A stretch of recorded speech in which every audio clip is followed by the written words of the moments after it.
Well, it's that time of the week for the CEO's blog. John, thanks for joining us. We've got a big weekend ahead in New South Wales, obviously, with the state's biggest race, the Miracle Mile. It's more than the state's biggest race, it's the biggest race in Australasia. The Miracle Mile, and what a wonderful event it's going to be this year. The field is outstanding. The barrier draw was just perfect with all the speed on the outside. It'll be a marvellous race. I'm firmly predicting, if the weather stays okay for Menangle Park, that we will break the record of 147.5, which was set last year by Have Faith in Me. What is do you know what the weather's meant to be like on Saturday? There'll be a little bit of church going. Unfortunately, there's not many days, Sundays between now and Saturday, but the weather is not looking promising. But however, that can change at any time. So hopefully the weather will be kind to us. We did see a world record for a 3-year-old last Saturday night in not the best of conditions, strong winds and what have you. But no, this week, an outstanding race. Yeah, well, you've been around for a few Miracle Miles too now. How does this field measure up to some of the past editions you've been associated with? As good as, if not the best.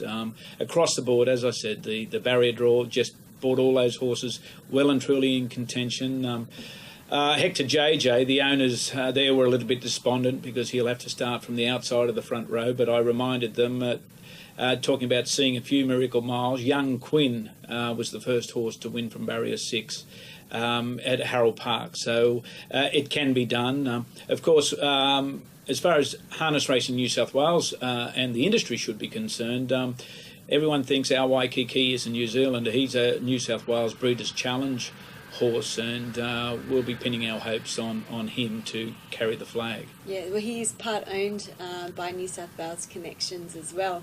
Anyway, I hear a lot of people from the country will be attending the meeting as well.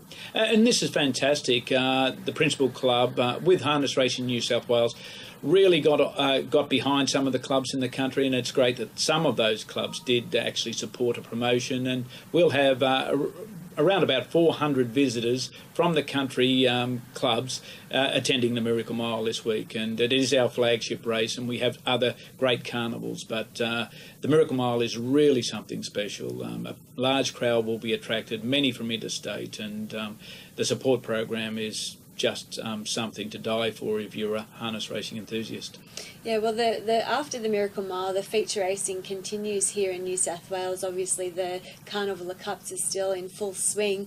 We first moved to Wagga and then to Young, where those tracks have they're part of the Carnival of Cups bonus. Yeah, Group 3 races. We've already seen the Shirley Turnbull Memorial at Bathurst and the Frank and Edna Day Gold Cup at Goulburn be conducted, but these horses that compete in all these races, and there's 8 in the series, can actually earn their connections an extra $20,000. So I encourage trainers and owners to try to chase that bonus. Wagga next week will be a great race. As I said, $30,000 event, and then Young the following week. 2 good race meetings at 2 good run by 2 good clubs. And the bonus, how does the bonus work? Owners have to sign forms to say they were there to watch their horses in those races? Yeah, they do, Amanda. They have to attend the course, and when they attend the course, just find the club secretaries, Chloe Padley at Young and Graham White at Wagga, and check in.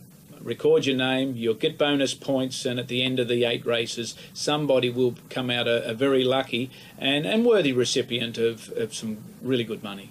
Yeah, well, last year that was the Connections of Spare Me Days. That was Brad Hewitt and his partner Millie, so they were very excited about that. Yes, it paid for a holiday to the US. No wedding dresses there, so Brad, you'll have to do better this year, I'm sure, and I'm really sure that's your ambition in 2017. No pressure, Brad.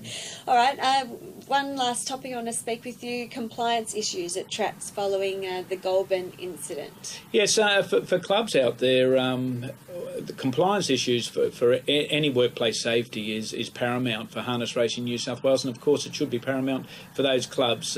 Any club that is struggling a little bit with what they need to do, please call me or Adam Fairley, and we'll set you in the right direction. We have to get this all right. It was just an unfortunate incident that happened at Goulburn. Goulburn will be back racing next week, so there's not a real issue there. But it's making sure that we're compliant across the state. Otherwise, we don't want any government instrumentalities coming in and sort of telling us what we need and not to do. We should be able to recognise that ourselves. Okay, all right. Well, thanks for your time, John. We'll catch up again next week. Absolutely.